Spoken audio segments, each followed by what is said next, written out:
that tormenta he alone.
Vamos serenar e levar o nosso pensamento a Deus, sintonizarmos com os mensageiros de Jesus, para podermos agradecer mais um dia, independentemente de todos os percalços que possam ter ocorrido.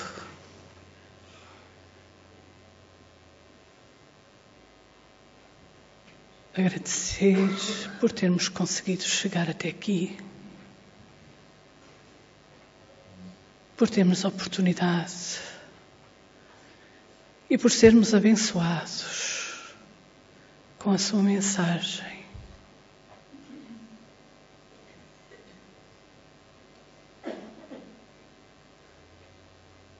E vamos pedir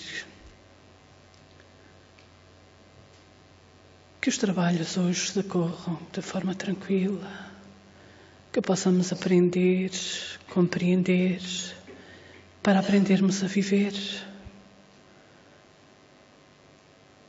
Aprendermos a viver melhor.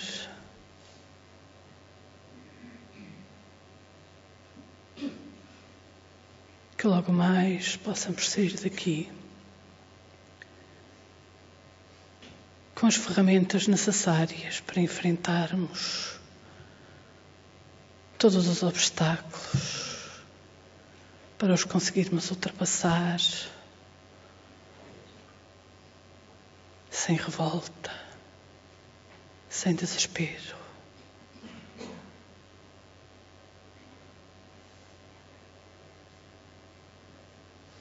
Se conosco, Senhor, e nos abençoa.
Kardec nos abriu as portas, desbravando a mensagem do além, desbravando a mensagem do além.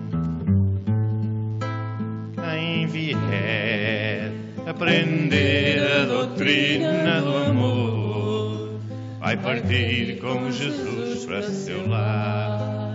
Vai partir com Jesus para seu lar. Pois são bem, estão chegados os finais dos tempos. É preciso o mundo acordar. Quem calar, vai parar, vai perder, vai partir. E a terra jamais vai voltar. E a terra jamais vai voltar. Venham ver que não há só tesouros na terra quando o homem se decide a amar. Quando o homem se decide a amar. Quando o homem se decide a amar.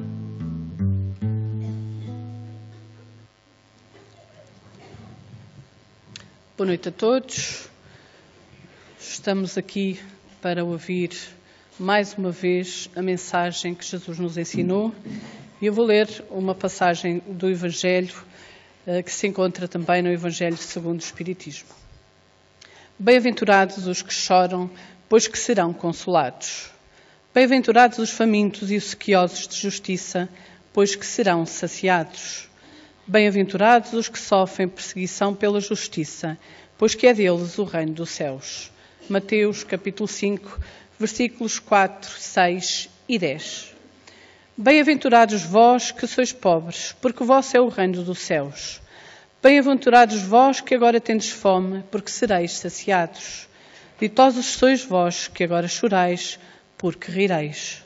Lucas capítulo 6, versículos 20 e 21. Mas ai de vós, ricos, que tendes no mundo a vossa consolação. Ai de vós que estáis saciado, porque tereis fome. Ai de vós que agora rides, porque sereis constrangido a gemer e a chorar. Lucas capítulo 6, versículos 24 e 25. Justiça das aflições. Somente na vida futura podem efetivar-se as compensações que Jesus promete aos aflitos da terra.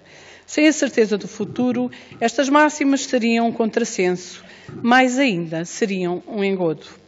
Mesmo com essa certeza, dificilmente se compreende a conveniência de sofrer para ser feliz.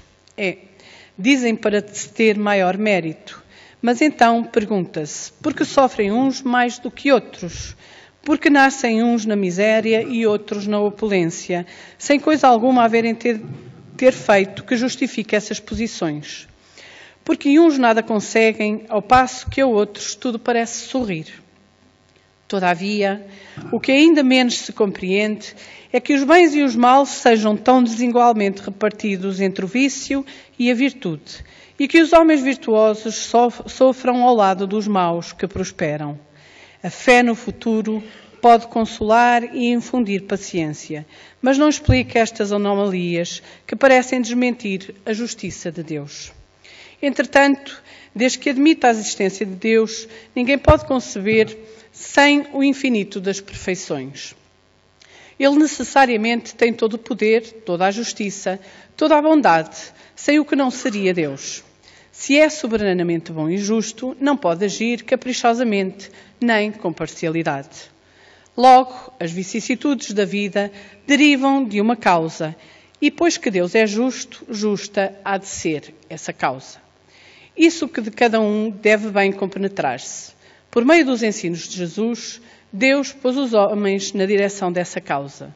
E hoje, julgando-os suficientemente maduros para compreendê-la, lhes revela completamente a aludida causa por meio do Espiritismo, isto é, pela palavra dos Espíritos.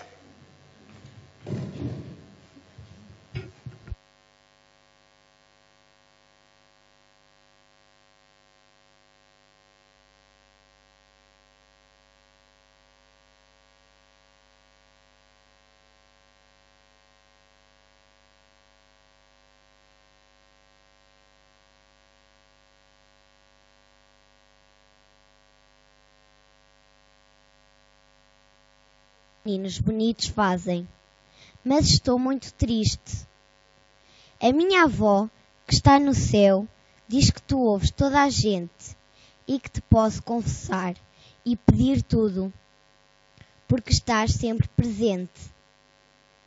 Por isso, se estás aqui, faz com que o meu pai não magoe a minha mãe. Ouço-a gritar muito alto, e sempre que ela grita, assim depois chora. Muito. Tenho muito medo, não gosto de a ver chorar.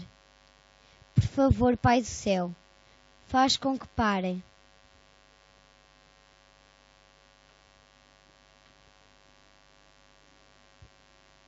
Meu Deus, por que me abandonastes às mãos deste monstro? Que mal fiz eu? Como podes ser tão cruel? Se existe justiça, por que o fizeste tão forte e a mim tão fraca? Porquê? Não percebo como podes deixar-me sofrer tanto, ser alvo de tantas humilhações, de tantas injustiças. É isto que quer dizer dar a outra face? Eu já dei a outra face, de todas as vezes que ele me espancou, me espezinhou, e em todas as vezes que eu procurei o teu consolo. Mas nada, nada. Bem-aventurados os mansos. Eu fui mansa, sim. Rebaixei-me a cada nome e acusação que ele me fez, a cada estalada. E para quê? Diz-me em que é que eu sou bem-aventurada. Vivo de cabisbaixo, não ouso sequer respirar para não despertar a raiva dele, não saio de casa, não falo na presença dele. Eu simplesmente já não existo. E tudo isto para quê? Para quê? Bem-aventurados os que choram. Bem-aventurados! Ah, como eu tenho chorado! E tu, Deus, só ficas a ouvir o meu choro! Porquê bem-aventurada se a minha vida é um inferno? Se é para ser esta agonia, este terror constante, esta dor de não saber quando é que aquela besta me vai magoar de novo. Se era para ser assim, mais valia nunca ter nascido. Que mal é que eu te fiz? Que ofensa pode ser tão grave para me condenares a tamanhos terrores? Aliás, tu não podes existir. Não pode haver Deus algum sequer, pois se um Deus houvesse, ele não me deixaria sofrer assim.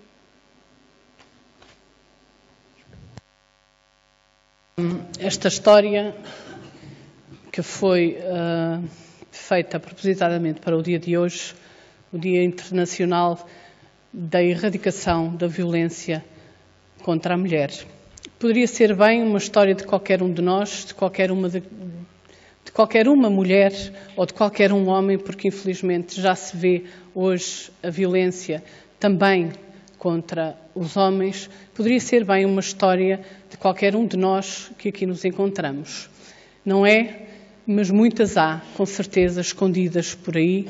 Muitas mulheres há que sofrem caladas, sem poder, muito por vergonha, por força até da educação que tiveram, sem poder libertar-se deste sofrimento que com certeza deve ser muito grande.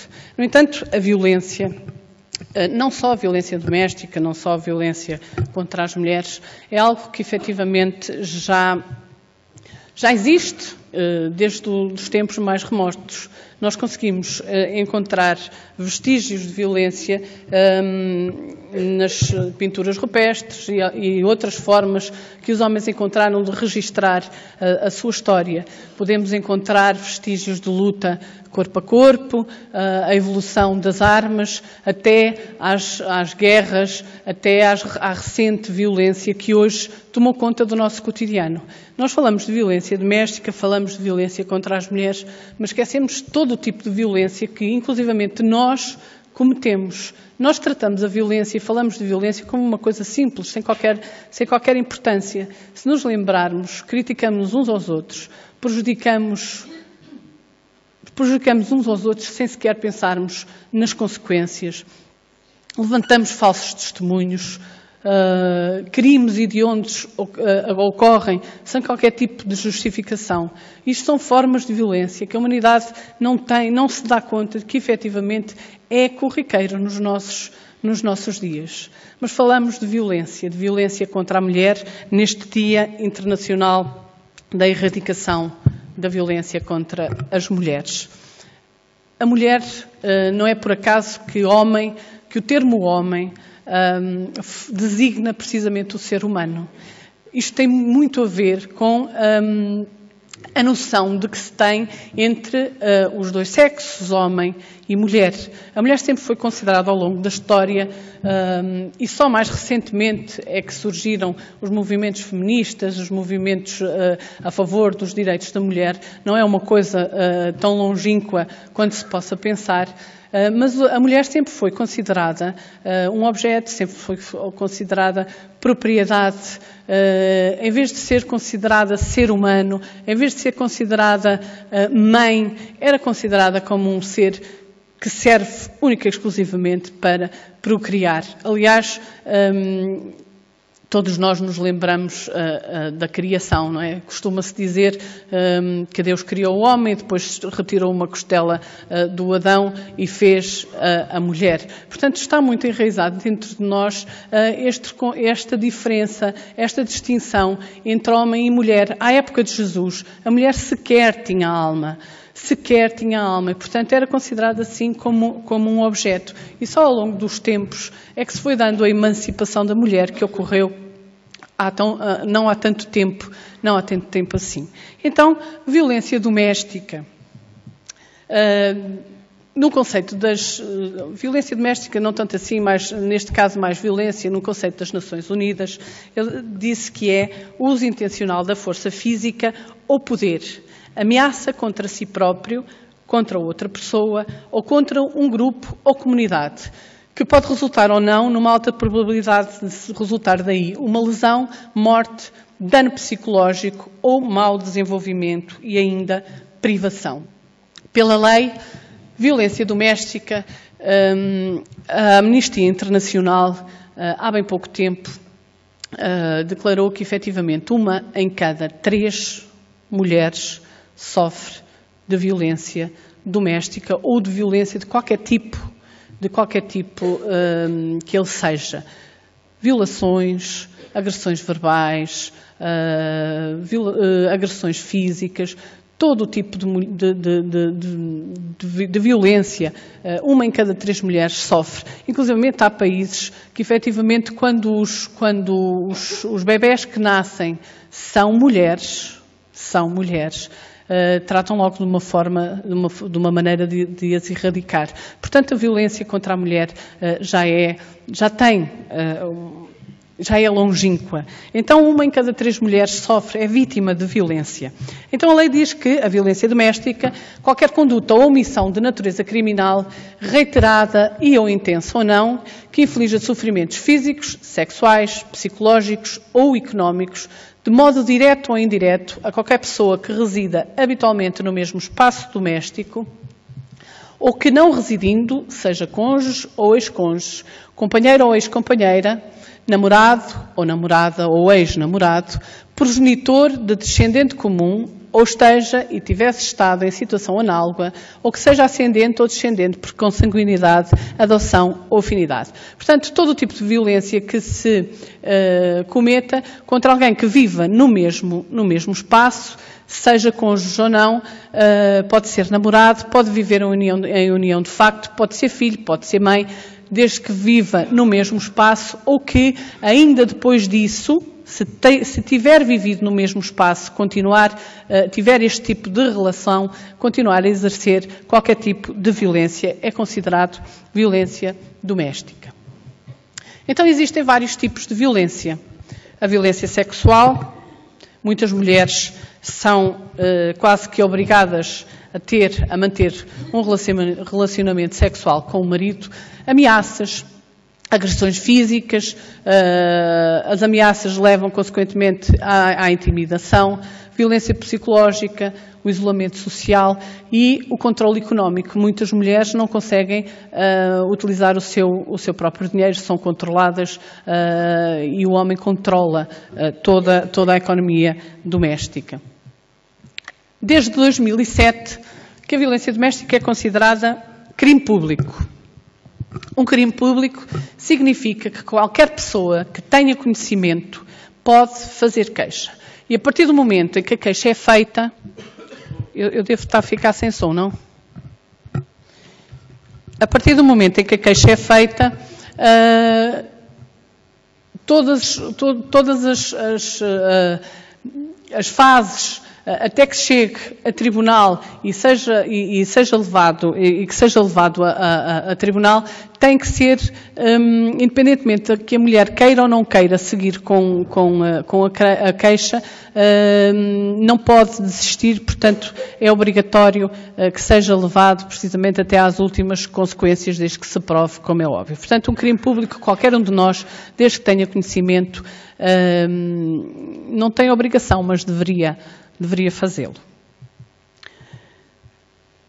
Em 2012, 26.084 casos de violência doméstica, sendo que no Distrito de Viseu ocorreram 791 casos. Curioso é que tem a tendência, desde 2011 para 2012, há uma tendência de baixar o número de casos. No Distrito de Viseu foi um dos poucos distritos em que o número de casos aumentou. Destes casos, 82%, cerca de 82% das vítimas eram mulheres. Depois a outra percentagem era repartida entre homens e crianças e alguns idosos também. 87% dos agressores eram homens. 42%, este número é bastante assustador, porque 42% das agressões foram cometidas na frente dos menores. Grande parte das vítimas eram vitimizadas à frente dos seus próprios filhos. Não há o cuidado.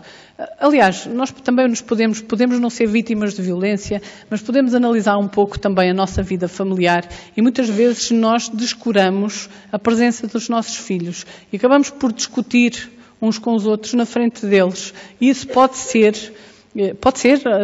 traumatizante, portanto, tanto que 42% foi na presença de menores. Ocorreram destes números, destas 26.084 casos de violência, ocorreram 37 homicídios. Destes casos de violência, 37 mulheres foram assassinadas pelo cônjuge.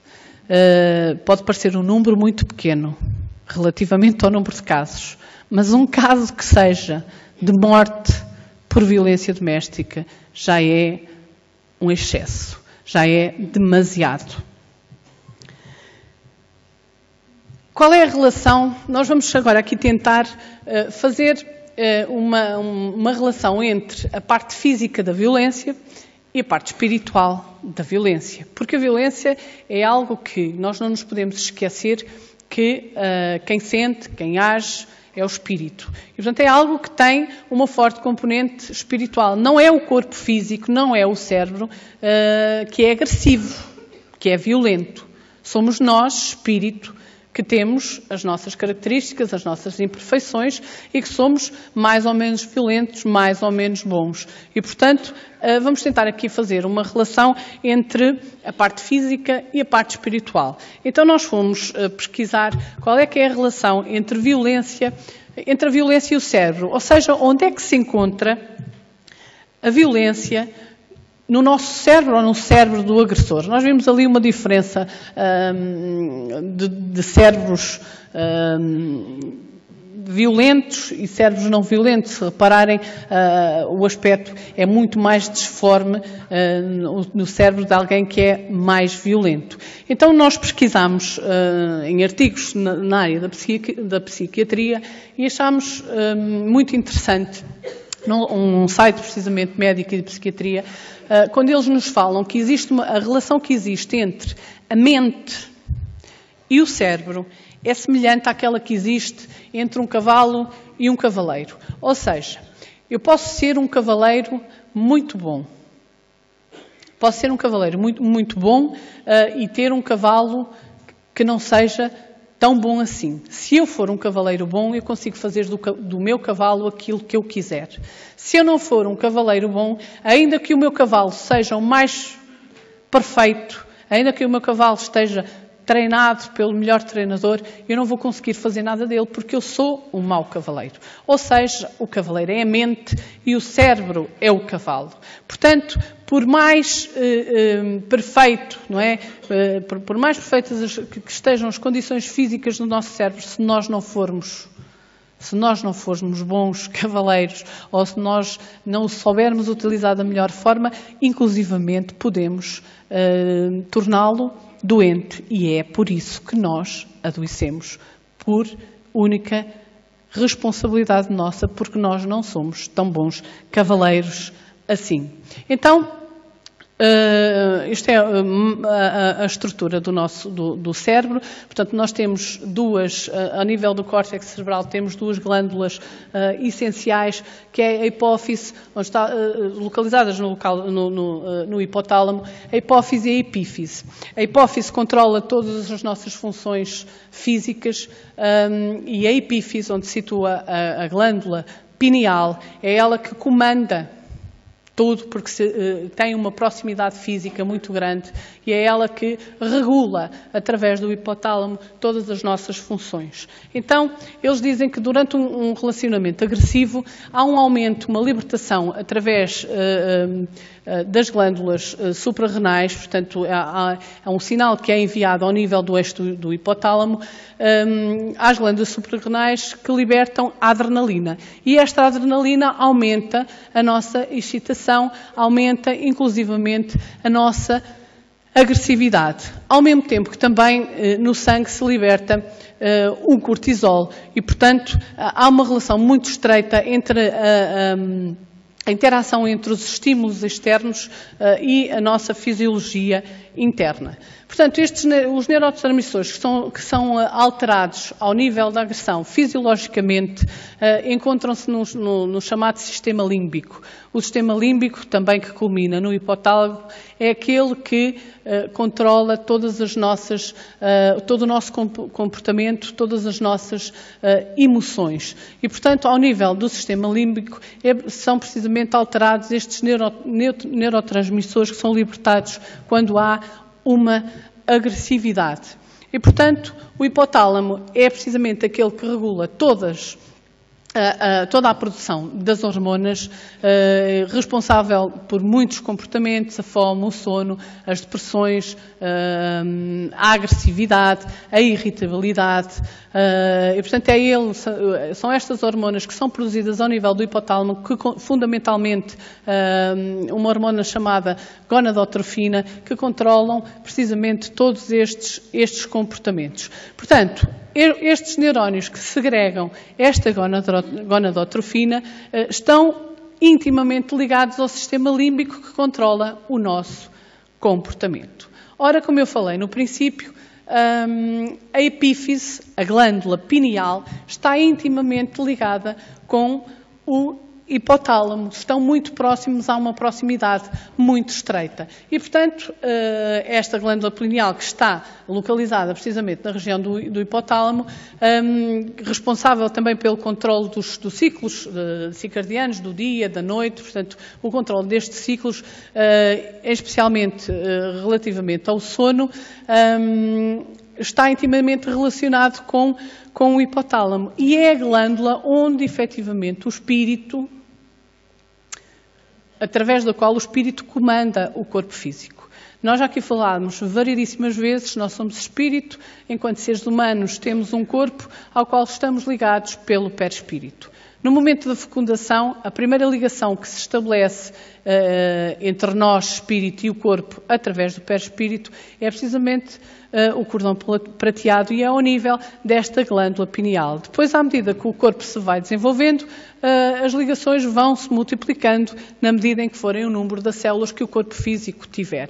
Mas a grande ligação, e a primeira, e será a última a ser desligada no momento da morte, no momento do desencarne, é este cordão prateado ligado precisamente na glândula pineal.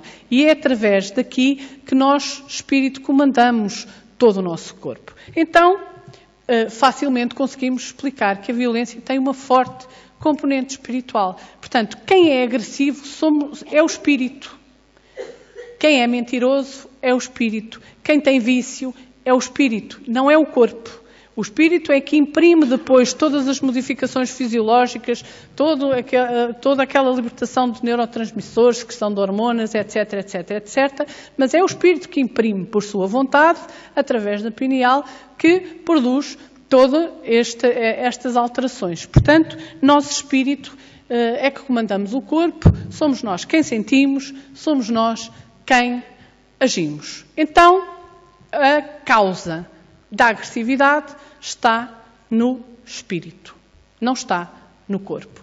Portanto, obviamente, pelo nosso atraso espiritual, pelas nossas tendências, nós somos tendencialmente agressivos. Neste caso da violência doméstica, o agressor é tendencialmente agressivo, já tem em si essa característica da violência. Quando nós falamos em agressor, não queremos de todo fazer aqui uma distinção ou uma discriminação entre homem e mulher. Hoje, não sei se por coincidência ou não, enviaram-me um e-mail precisamente com o cartaz da APAV, portanto, da Associação de Apoio às Vítimas de Violência Doméstica, numa campanha que eles estão a fazer para apoio neste Dia Internacional da Erradicação da Violência Doméstica contra a Mulher. E alguém falava que, efetivamente, quando se fala na discriminação de sexos e quando se fala na violência contra as mulheres, estamos implicitamente a discriminar os homens que também sofrem de violência doméstica e, se calhar, aqui calam-se muito mais vergonha têm. Porque muitos casos há que as vítimas acabam por ser os agressores. Nem sempre.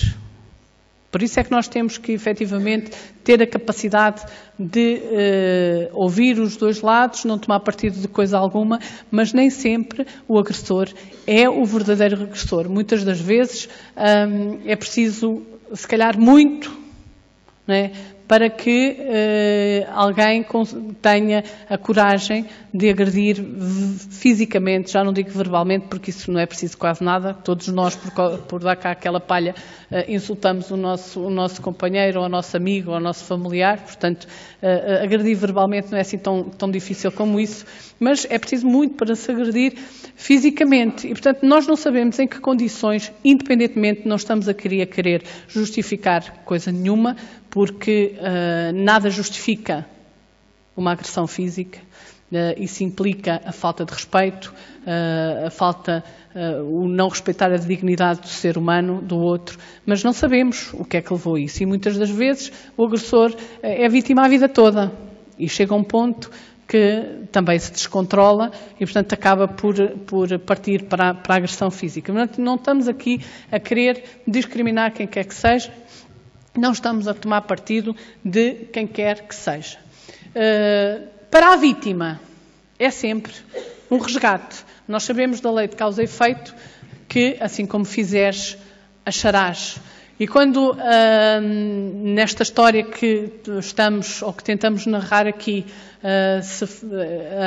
a vítima falava o que fiz eu, porquê, efetivamente, se não foi agora, algum dia foi, e sabemos que o Espírito vive várias experiências na Terra, e portanto, se nós estamos a achar algo que nos faz sofrer, com certeza que fizemos sofrer da mesma forma. E portanto, a única forma que temos de saber como aquilo que fizemos sofrer, de sentir o que fizemos sofrer no outro, é precisamente passar pelo mesmo. E passando e sentindo o sofrimento que provocamos no outro, podemos despertar e não voltar a fazer. Nem sempre assim acontece, mas é uma forma de nós conseguirmos despertar para não voltar a cometer o mesmo erro. Então, é sempre uma forma de resgate. Quando nos falam, ou quando nos perguntam o que é que nós achamos relativamente ao facto de a mulher se libertar, já que é um resgate, não é? Eu peço desculpa, falo da mulher porque é o maior número de casos, ou da vítima se libertar do agressor, partir para o divórcio, já que é um resgate, não está propriamente a fazer da melhor forma. Já me colocaram esta questão. Então, se está a resgatar, se foge a este sofrimento, não vai adiantar nada porque ela mais tarde vai encontrar da mesma maneira. Efetivamente poderá ser assim. Efetivamente poderá ser assim. Está no nosso caminho nós resgatarmos a violência que cometemos contra o outro. Mas quando se atinge um limite de falta de respeito, de quebra da nossa dignidade, está dentro de cada um de nós. Todos nós temos o direito de ser um bocadinho mais felizes do que aquilo que somos.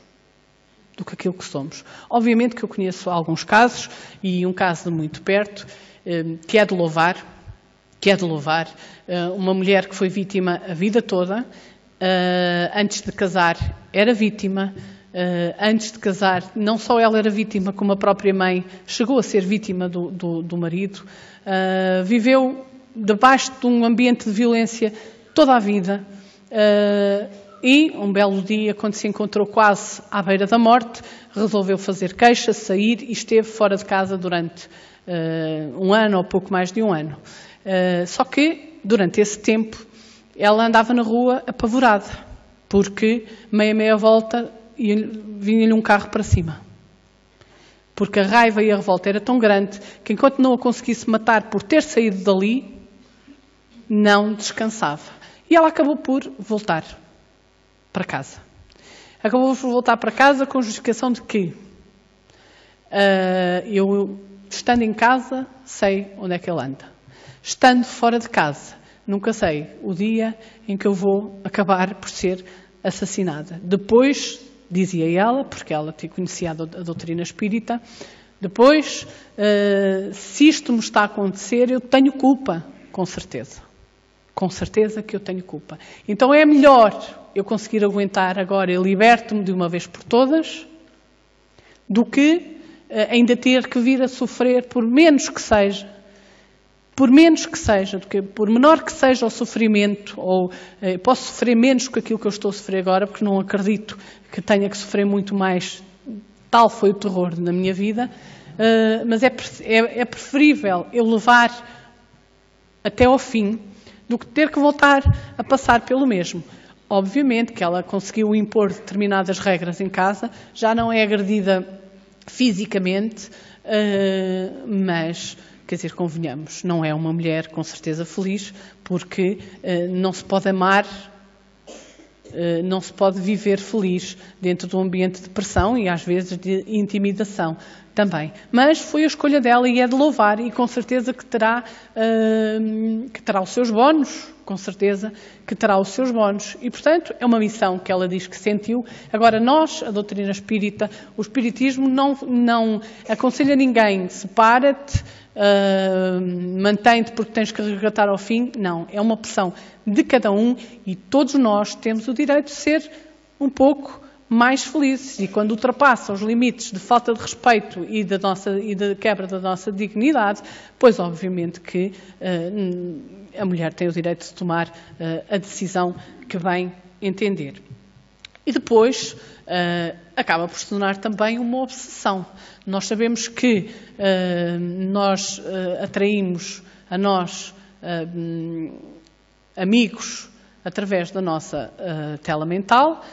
Os nossos amigos na Terra são aqueles com quem nós partilhamos, são aqueles que partilham as mesmas ideias, os mesmos ideais, que pensam mais ou menos como nós. Ora, os nossos amigos no plano espiritual são também aqueles que pensam e que são como nós. E, portanto, se eu tenho tendências agressivas, se eu tenho tendências ao nível dos vícios, da mentira, da maledicência, obviamente que atraio a mim quem pensa como eu, porque se sentem bem ao pé de mim e muitas das vezes até ampliam os meus defeitos. Por isso é que, quando se fala que às vezes, quanto mais bato, mais vontade tenho de bater, quanto mais irritado fico, e quanto mais discussões, maior a violência, muito disto é impulsionado pelos obsessores, pelos companheiros espirituais que estão e que envolvem o agressor. E, portanto,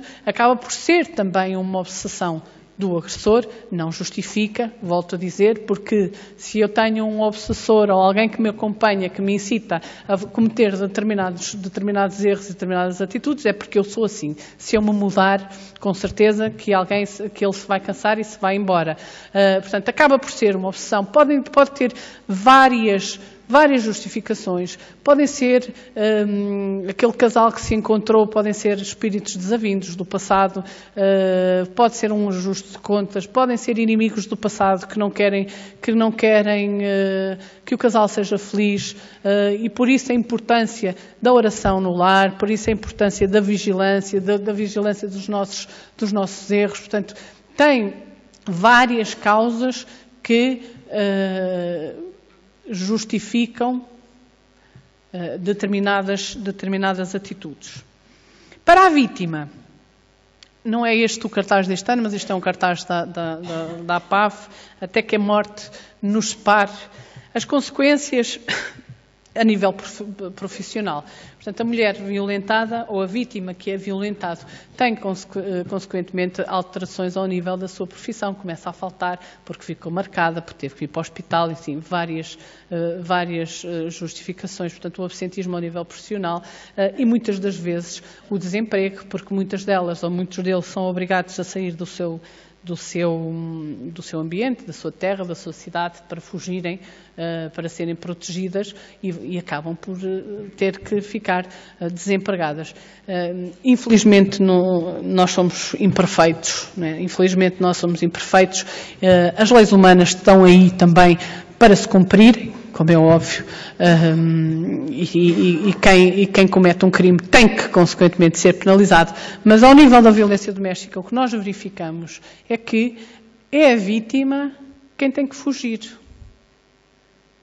É a vítima quem tem que sair do seu ambiente. E não é o agressor. Na maior parte das vezes, ainda que fique com pulseira eletrónica, não é? Conhecem-se casos de prisão, mas na maior parte dos casos é a vítima quem tem que fugir. O agressor continua no seu ambiente, continua na sua casa, continua com a sua profissão, e a vítima é que tem que fugir, é que tem que sair do sítio. Tão imperfeitos que nós somos. Nós conhecemos um caso, há uns tempos atrás, de uma senhora que teve que sair da sua terra, veio com uma filha menor, e um dia o pai combinou com ela, porque teria o direito de ver a filha,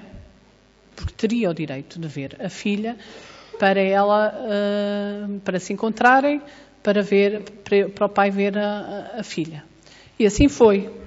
Deve ter ido com a devida proteção, mas o que é certo é que quando chegaram ao local, combinaram num café da cidade, quando chegaram ao local, o pai já vinha com uma grande prenda, né, com uma grande boneca, para dar à miúda, uma miúda de 6 anos, né, uma garota de 6 anos. Imaginem o que é uma criança com 6 anos, que tem o seu quarto, os seus brinquedos, a sua escola, os seus amigos e de repente, de um momento para o outro, sai deste ambiente e vai para uma casa de acolhimento, porque a mãe é vítima de violência. Com certeza que o pai, com estes brinquedos, com estes incentivos todos, acabou por dizer à garota para ir com ele, e a garota foi, com 6 anos. Com certeza que os filhos gostam dos dois por iguais, portanto, crianças pequeninas, independentemente do trauma que às vezes possam sofrer por estes casos de violência, a primeira coisa que fazem é: vou para a minha casa, vou para o meu quarto, vou ter com os meus amigos, e foi. E o que é certo é que a senhora acabou por tentar fazer tentativa de suicídio, porque a miúda foi, ela ficou sem a filha, tentativa de suicídio e, pronto, não conseguiu. Solução. Qual foi a solução que ela teve para não sofrer daquela forma? Voltar para casa. Voltou para o agressor. E, portanto, infelizmente, as coisas ainda são um pouco assim. E, portanto, a vítima é que ainda tem que andar fugida. Problemas financeiros, obviamente, se as vítimas saem do seu local, do seu ambiente normal, passam a ficar desempregadas, não conhecem ninguém, não têm apoio da família e, obviamente, tudo isto leva a uma pobreza, a dificuldades financeiras. Para além das consequências físicas, com certeza, as consequências emocionais, as consequências psicológicas, as consequências espirituais, que são as principais, o sofrimento que é causado, portanto, perturbações da memória, ao nível dos pesadelos, dificuldade em se relacionar com os outros, em manter novas relações, mais ansiedade, depressões e obsessões, como é natural. A causa, como nós já tínhamos falado, acaba por ser precisamente a lei de causa e efeito: como fizeres, acharás. Não é? Não encontro nenhuma causa. Não é? Não provoquei o meu marido. Não incentivei discussões. Não sou eu a agressora. Portanto, sempre fui uma mulher ou um companheiro exemplar, sempre dei do meu melhor, sempre isto, e sempre me preocupei com o bem-estar, e mesmo assim isto acontece, causa e efeito. Sempre fui, agora noutro momento, numa outra vida, numa outra experiência, com certeza que já fui e que já fiz o mesmo. Bem-aventurados os que choram. Porquê? Perguntava a nossa vítima da história. Porquê, bem-aventurado, se chorar dá tanto sofrimento? E a resposta que nós temos para quem se questiona assim, como a nossa personagem, é precisamente porque quem chora está a encontrar, está a resgatar, está a saldar as suas dívidas.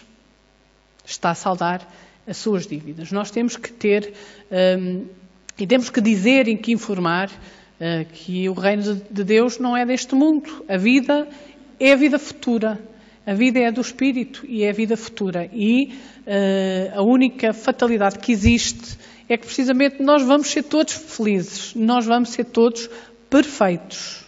A felicidade na Terra não existe porque nós somos imperfeitos. E, portanto, dada a nossa imperfeição, cometemos erros e os erros têm que ter as suas consequências, e se nós não queremos saldar os nossos erros pelo amor, pelo bem, pelo alívio do sofrimento dos outros, temos, consequentemente, que sofrer. E, portanto, não podemos ver a vida como sendo o presente, o agora. Não podemos. Nós temos que ir mais além. Temos que ter a noção do que é a vida futura. Então choram, bem-aventurados os que choram, porque efetivamente o choro, o sofrimento, é um instrumento para a nossa evolução. É uma forma de nós saldarmos as nossas dívidas. Depois das nossas dívidas estarem saldadas e de provarmos que não voltamos a fazer da mesma forma, com certeza que subimos um degrau na evolução e vamos ser um pouquinho mais felizes até conseguirmos alcançar a perfeição. Bem-aventurados aqueles que são brandos e pacíficos, como perguntava a vítima da nossa história. Bem-aventurados os mansos. E ela dizia que sempre foi mansa, que sempre deu outra face, sempre foi humilhada e nada fez ou nada conseguiu fazer, porque muitas das vezes, nós não fazemos também porque não temos a oportunidade de o fazer, Mas a mansuetude aqui não quer dizer que nós tenhamos que nos humilhar, que tenhamos que nos rebaixar, que tenhamos que nos deixar pisar. A mansuetude é precisamente a nossa humildade. Portanto, não sermos covardes e temos que nos humildar. Portanto, não temos os instintos de revolta, de vingança, de queremos que o outro, fazer ao outro a mesma coisa, de queremos que o outro se prejudique. Isto é mansuetude. O dar a outra face implica precisamente a humildade, darmos a outra face. Não podemos levar isto à letra, não é? Batem-me e agora bate mais. Porque isto também, se nos deixamos também bater, obviamente todos nós temos direito à nossa defesa. Mas se nos insultam, não retaliarmos da mesma forma. Pagar o mal com o bem. Isto é a mansidão. O desejo que o outro seja melhor. O termos a consciência de que o outro é uma pessoa doente. Que o outro é que está a cometer erros. E que, felizmente, não somos nós que estamos no lugar de quem agride e estamos no lugar de quem é agredido. Felizmente, porque o outro está a semear, enquanto nós estamos a saldar as nossas dívidas. Então, as causas da agressividade. Já falámos, muitas das vezes, os vícios, o alcoolismo, a toxicodependência, o espírito tem aquela tendência do álcool, a tendência dos químicos, de consumir químicos, e depois, obviamente, no decorrer disso, porque fica dominado não só pelos efeitos da droga, mas também pelos efeitos espirituais de quem tem os mesmos vícios, e depois comete loucuras, acaba por cometer loucuras. O machismo, nós falámos no início, o homem sempre foi considerado como o humano, não é? Portanto, a mulher sempre foi um objeto e, portanto, o homem é que é o dono e senhor, o homem é quem usa calças, o homem é quem manda, a mulher é subserviente, não é? Só há pouco tempo é que a mulher começou a sair de casa, a trabalhar, a ter o seu emprego, a ter a sua independência e, portanto, sempre foi o homem o dono e senhor da casa. Portanto, o machismo, eu é quem mando, o orgulho ferido, tu não és nada. A provocação, falávamos há pouco, a dupla agressividade. Muitas das vezes quem comete uma agressão física passa muito tempo a ser provocado e chega a uma certa altura, não é? Chega a uma certa altura que passa-se da boneca, como se ouve dizer, passa-se do andar de cima e parte para a agressividade e parte para a violência, porque nem sempre nós estamos bem acompanhados, nem sempre nós nos sintonizamos com as melhores companhias e, portanto, como também não vigiamos, como também não oramos, como também não estamos atentos e temos também, às vezes, por hábito, retaliar as discussões, não é? Porque para acontecer isso tem que haver momentos de muitas discussões, tem que haver momentos de muita agressão verbal, de muita falta de respeito ao nível da integridade de cada um e, portanto, para se chegar a um ponto deste, ninguém discute se for sozinho, se for o único a discutir. E, portanto, quando nós alimentamos as discussões, acabamos por dizer coisas que não queremos, depois ouvimos coisas que não queremos, e se não tomamos conta deste tipo de coisas, chega um dia que as coisas rebentam e partimos para a agressão física. Inimizades do passado, já falámos há pouco, muitas das vezes os nossos inimigos do passado que o são por nossa culpa, porque os nossos inimigos são os nossos ex-amigos. E, portanto, se são nossos inimigos, algo nós cometemos contra eles, algo nós lhes fizemos para que eles tivessem esse sentimento de ódio em relação a nós. Portanto, não vamos pôr as culpas, não é? Isto são algumas causas, mas a primeira causa é sempre a nossa, é sempre a nossa vontade. Portanto, que não querem, que não nos querem ver felizes, que não são mansos, que não são humildes, que têm o desejo de vingança e, portanto, provocam muitas das vezes, também porque nós deixamos, falamos nas discussões que mantemos, que não conseguimos deixar de ter e, portanto, discussões atrás de discussões, chama companheiros espirituais menos bonzinhos, não é? Chamam os nossos inimigos, que se alegram precisamente com aquele estado de coisas e ainda picam mais. Não é? E muitas das vezes nós somos levados por eles também a dizer coisas que não devemos, também a fazer coisas que não devemos, mas sempre por nossa culpa principal. A obsessão, portanto, não só os inimigos do passado, mas aqueles que também são como nós, não é? Os companheiros que nós atraímos pela nossa tela mental, pela nossa forma de ser, pela nossa forma de pensar, o nosso atraso, tudo isto é resultado do atraso e da imperfeição de cada um. E para consequências nos filhos. Existem alguns estudos que revelam que muitos agressores, quando vão estudar a sua vida, muitos agressores foram vítimas ou foram filhos de vítimas ou viveram em ambientes onde havia violência. E, portanto, porquê? Não é? Porque nós aprendemos com aquilo que vemos em casa. Não é? Apesar de sermos um conjunto de experiências e termos vivido antes, na infância nós fomos aprendendo aquilo. E, portanto, conhecemos aquele estado de coisas, portanto, aprende-se também a ser-se violento e, portanto, é uma forma de nós nos tornarmos também violentos. Houve um estudo que estimou que, efetivamente, filhos de casais violentos têm 2 ou 4 vezes mais probabilidade de apresentarem este tipo de problemas comportamentais.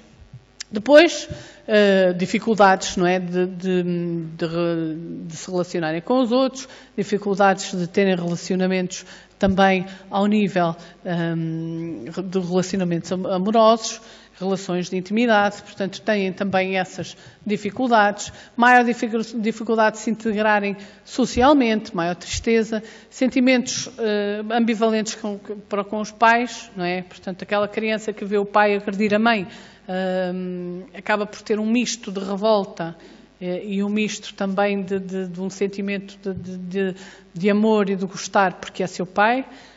Portanto, é uma confusão de sentimentos. Maior probabilidade também de sofrer uma doença psíquica ou esmiuçando um problema espiritual, não é? Vivendo no meio deste ambiente acaba, porque também não é por acaso, não é? Porque também não é por acaso.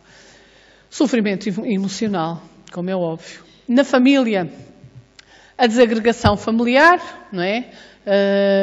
Carências económicas, carências ao nível da saúde, da inserção social, a perturbação ao nível da comunicação, do relacionamento e, obviamente, provocar-se reprodução de comportamentos nos filhos. E ao nível da sociedade, está claro, não é, que a única solução que se tem encontrado ao nível da violência doméstica é tratar das consequências e nunca prevenir. Já se vão fazendo algumas campanhas, mas nós esquecemos efetivamente desta componente espiritual.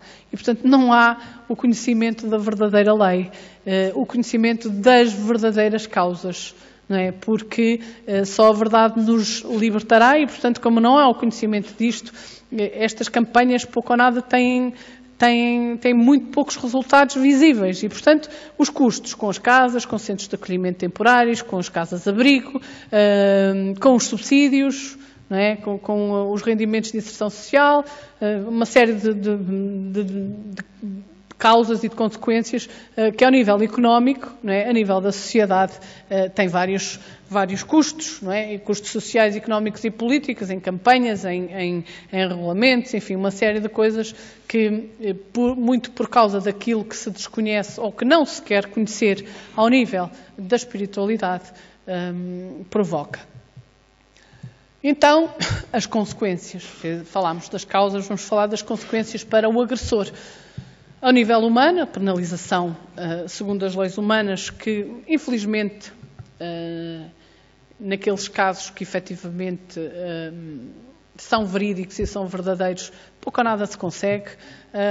Agravamento do comportamento, não é? Porque o agressor, muito por conta também do problema espiritual, da agressividade, da obsessão, este tipo de comportamentos tem tendência a aumentar e nunca a diminuir, porque não há o cuidado de se tratar o agressor. Nós olhamos sempre para a vítima e esquecemos-nos que a causa está no agressor. Quando nós eliminamos as causas, não é? Se conseguimos recuperar os agressores, deixam de haver vítimas. E, portanto, a sociedade não está preparada ainda para tratar o agressor, não de uma forma criminosa, mas como sendo alguém que precisa de ajuda, que precisa de apoio, que precisa de tratamento. E, portanto, se o agressor não for tratado, se o agressor não for devidamente acompanhado, a tendência é de ser cada vez mais agressivo e esta situação tende a agravar-se com a sua degradação pessoal. Nós conhecemos e conseguimos explicar perfeitamente através da obsessão um caso também de uma vítima que foi acolhida e que no dia a seguir a ela ter sido encaminhada para um centro de acolhimento, o agressor suicidou-se. Portanto, esta agressividade, se calhar não era, eu continuo a dizer que nada justifica. Obviamente que a culpa é sempre de quem tem este comportamento, portanto, porque seja qual for a causa, ele tem estas tendências. Mas, provavelmente, esta agressividade tinha alguma razão de ser, ao ponto de o levar ao suicídio. Quando caiu nele, não é? E ficou sem a companheira, a causa da agressividade, que seria o obsessor, não é? Acabou por o levar ao suicídio, porque ele viu-se sem ela. Portanto, nós temos que saber e ter capacidade de olhar para essas situações de uma forma integral. O ser humano não é só corpo físico. O ser humano não é só corpo físico. E maior perturbação, como é óbvio, de se relacionar com as pessoas. Muitas das vezes nós, e se calhar em grande maioria dos casos, o agressor é um santo para as pessoas que estão fora, não é? Para as pessoas que não são da família, para os amigos. Muitas vezes assim, o quê? Quando se sabe que foi agressor, ninguém diria, tão amável, tão prestável, portanto não tem sequer...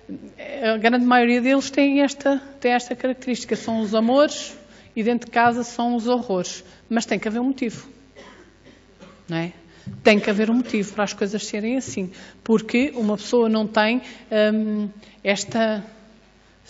sem querer nem para quê, não tem quase que uma dupla personalidade, não é? Portanto, o ambiente dentro de casa tem que ser, obviamente, hostil e diferente, ou provocado pelas discussões, pela provocação de quem efetivamente foi agressor a vida toda e não vítima, ou então por algo, não é, espiritual, por uma causa espiritual.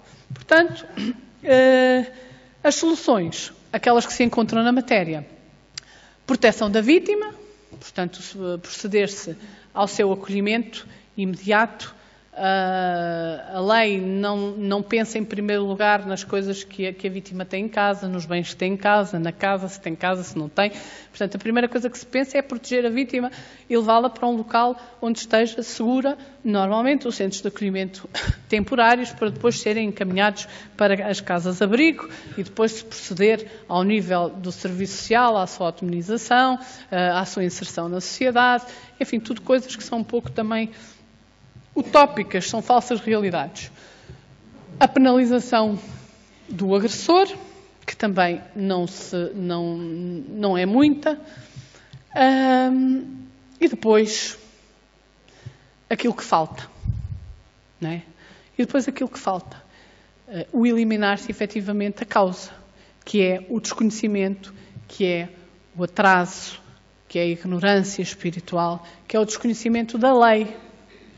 E a única coisa que pode salvar o mundo é o amor. Não é? Portanto, o desconhecimento da lei do amor. Portanto, o que é o verdadeiro amor? Não é? O que é amar-se a alguém? Porque muitos relacionamentos que existem também são resultado da nossa imprevidência. São resultado da nossa imprevidência. Porque nós ligamos a coisas materiais, não é? A coisas materiais e esquecemos-nos do resto. Portanto, o amar alguém não é por bonitos, pelos lindos olhos de quem quer que seja, pelas posses de quem quer que seja, pelas aparências de quem quer que seja. Quando nós amamos verdadeiramente alguém, nós fazemos aquilo que gostaríamos que nos fizessem a nós. Independentemente de sermos correspondidos agora aqui ao nível do amor conjugal ou não, um sentimento do verdadeiro amor é nós querermos que a outra pessoa seja feliz. Se eu for fazer conforme gosto que me façam a mim, não há discussões. Não é? Não há discussões. Não há insultos. E, portanto, o pior é que nós nem sempre fazemos assim. Portanto, respeitarmos o outro, haver respeito, respeito pela individualidade de cada um, sabemos renunciar também às nossas coisas pelo bem-estar do outro, compreendermos. Muitas das vezes, e eu falo para aqui pessoalmente, já me estou aqui também a delatar, o companheiro chega a casa chateado por qualquer motivo, e em vez de deixarmos estar, não é? Isto vai passar. Não, mas o que é que tens? E o que é que foi? E caramba, e precisas responder assim. Quer dizer, ainda estamos a picar mais vale ficarmos caladinhos, ou quando nos dizem alguma coisa que nós não gostamos, em vez de darmos meia volta e irmos embora, não, ficamos ali e respondemos, e depois atrás de uma resposta vem outra, e pronto, e assim por diante. Ainda me vou arrepender de dizer aquilo que estou a dizer agora, mas é assim que acontece, e portanto isto é precisamente falta de compreensão e falta de respeito pela individualidade de cada um. Respeitar, não é? Respeitar o momento de cada um. Tolerar, não é? Termos tolerância. Se eu não gosto que me digam, se eu não gostei que me tivessem insultado ou que me tivessem dito qualquer coisa, eu não vou dizer o mesmo, ou pior. Porque às vezes respondo e é pior do que aquilo que eu recebi. E, portanto, tolerar o outro, porque nós não somos perfeitos. Nós não somos perfeitos. Nós erramos. Falamos aqui isso várias vezes. Se nós erramos, temos que dar ao outro o direito de errar. Porque também nos dão a nós esse direito. Não é? E todos nós temos o direito de ser diferentes e de nos melhorarmos e de termos oportunidades. Deus dá-nos tantas oportunidades. Nós estamos sempre a errar, sempre a cair, sempre a fazer errado, sempre a fazer da mesma maneira. E nós temos todas as oportunidades e mais algumas até conseguirmos evoluir. E, portanto, nós temos que também fazer assim. Não é? O perdoar para sermos perdoados está aí. Portanto, o tolerar que efetivamente os outros são tão imperfeitos como nós. Ou se nós estamos mais adiantados, nós já fomos imperfeitos como eles foram. Portanto, a tolerância, o respeito, como nós falamos, a caridade, a lealdade aos nossos princípios. Portanto, isto é que é o verdadeiro amor. Portanto, não basta eu dizer que isto é assim e depois não sou. Estou a ser desleal com aquilo que eu digo. Não é? Ou pelo menos, porque nós não conseguimos ser de um momento para o outro. Não é? Ou pelo menos esforçar-nos por ser diferentes um bocadinho todos os dias. Não é? Em vez de responder um minuto depois ou milésimos de segundo depois, não, vamos demorar a responder mais 5 minutos. Não é? Ao fim de 5 minutos, se calhar eu não vou dizer aquilo que eu dizia no imediato. Não é? Já pensei, já tive tempo para pensar mais um bocadinho. Portanto, fazer este esforço, não vou responder agora. Amanhã, ou daqui por meia hora, ou quando vir um sorriso, ou quando vir a calmaria, eu vou dizer, eu vou conversar, e não ser no imediato, porque vou estar a agir pelo instinto e no meio da tormenta. E, portanto, não vale a pena. Então, qual será a terapia? Se nós falarmos que tudo isto tem a ver com com o nosso atraso, com a nossa ignorância, a primeira terapia é precisamente o conhecimento das coisas da verdadeira lei, para que nos possamos modificar, para que possamos ser diferentes. E depois tudo o resto, o trabalho de desobsessão, o tratamento espiritual, para afastar as companhias que estão a aumentar a nossa agressividade, não é que nos estão a provocar a agressividade, que estão a aumentar a nossa agressividade, para provocar a calmaria, para nós podermos estar mais receptivos a ser diferentes. Não adianta estarmos a deitar fora a doutrina espírita para alguém que está cheio de fome, porque se não lhe matamos a fome primeiro, não é? Ela não vai ouvir nada daquilo que eu estou a dizer e, portanto, o tratamento, o passe magnético, a limpeza do campo espiritual, o trabalho mediúnico, o esclarecimento, fundamentalmente, para a nossa modificação interior. E, portanto, quando nós, espíritas, ou quando tivermos a capacidade de poder, efetivamente, dar a conhecer a mensagem sem ser necessário falar de espiritismo, tudo isto se pode erradicar. Não de uma vez por todas, porque nós não fazemos milagres. Cada um tem que tomar as suas opções, cada um é livre de agir, mas depois não podem dizer que não sabiam, que não tinham o conhecimento. E, portanto, a proteção no lar, o Evangelho do lar, que nós aqui tanto fazemos, que acalma, não é? Que atrai ao lar a proteção, os mensageiros do bem, que, com certeza, por uma força contrária à força negativa, afastam estas entidades que, efetivamente, não querem que o casal seja feliz, que o casal triunfe, que o casal ultrapasse muitas dificuldades que trouxe para ultrapassar e muitas das vezes não consegue resistir e culmina na violência. Portanto, a grande terapia está.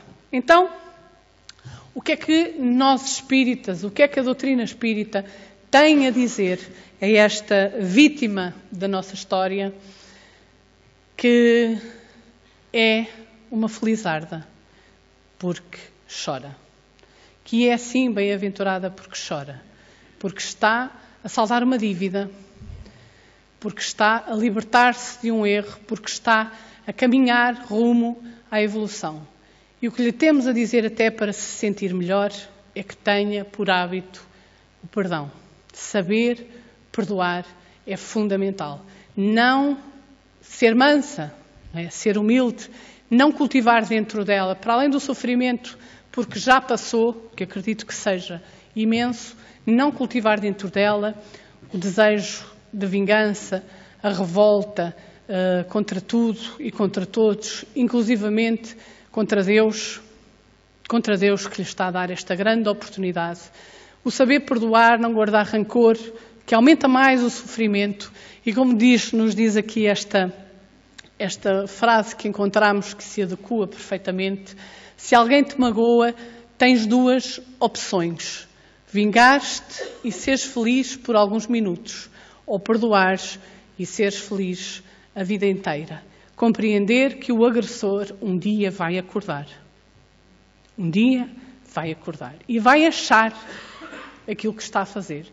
Portanto, em vez de ter este sentimento de ódio, de revolta, ter compaixão. Porque ele vai encontrar. E ela sabe aquilo que está a sofrer. Portanto, se consegue imaginar o sofrimento que ele vai encontrar.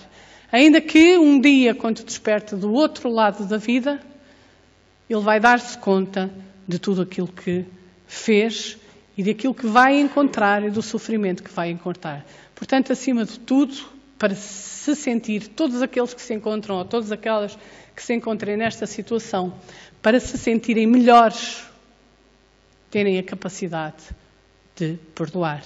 Porque o agressor é alguém doente e vai encontrar, com certeza, sofrimento pela frente.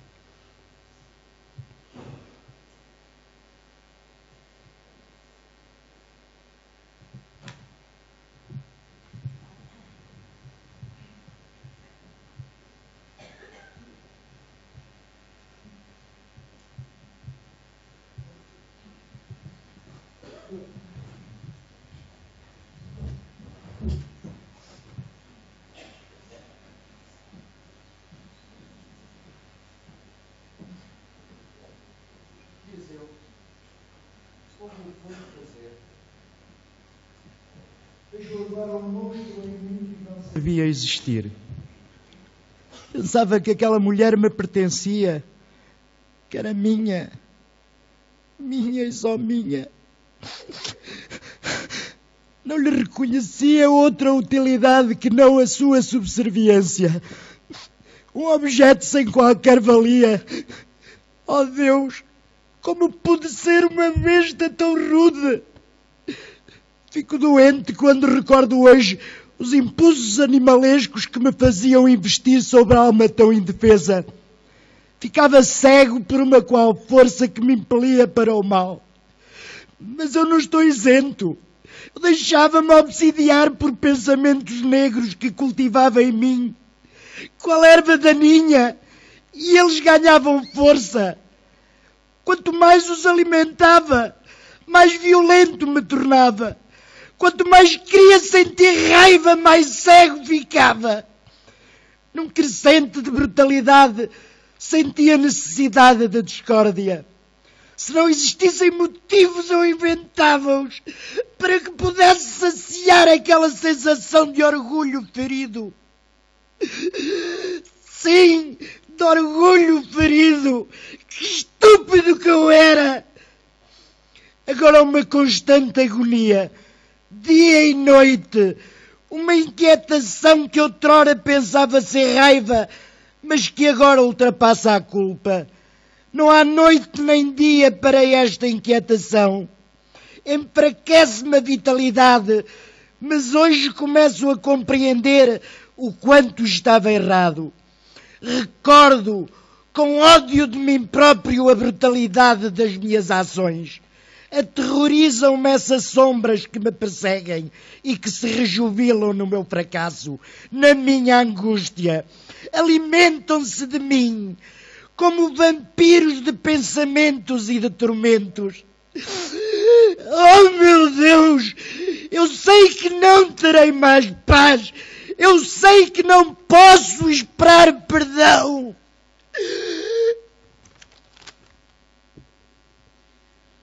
Se pensas que vais ser o abutre das minhas memórias e que vais alimentar no meu sofrimento a tua sede de punição, estás muito enganado. Nada disso vai apagar o que fizeste. Monstro! Monstro! Odeio!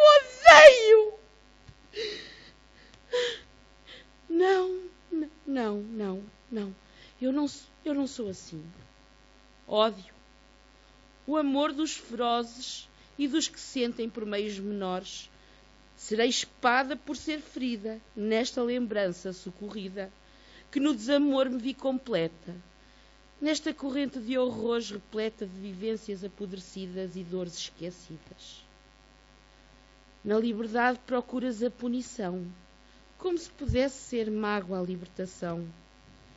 Eu não farei de revolta minha bandeira, nem de guerra minha maneira.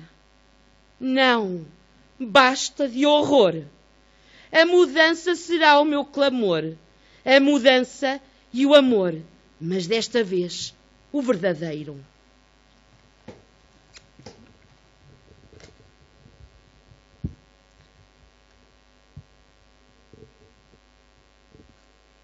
Querido Pai do Céu, hoje a avó visitou-me em sonhos. Estava linda, muito branquinha e sorridente. Disse-me que podia ficar descansado, que o pior já terminou e que terei uma família feliz. Oh Pai do Céu, sei que a avó não me mentiu. Não me mentiu quando disse que me ouvirias sempre. E não mentiu quando prometeu que olharia por mim. Por isso, acredito que agora também não me mentiu. A avó também me ensinou que te devo agradecer. Por isso, quero-te agradecer, Pai do Céu, por me teres ouvido mesmo quando os meus pais gritavam muito alto e nem eu me conseguia ouvir. Obrigado por me teres dado uma família, porque sei que muitos meninos não a têm. Obrigado por os fazeres de novo felizes. Obrigado, Pai do Céu.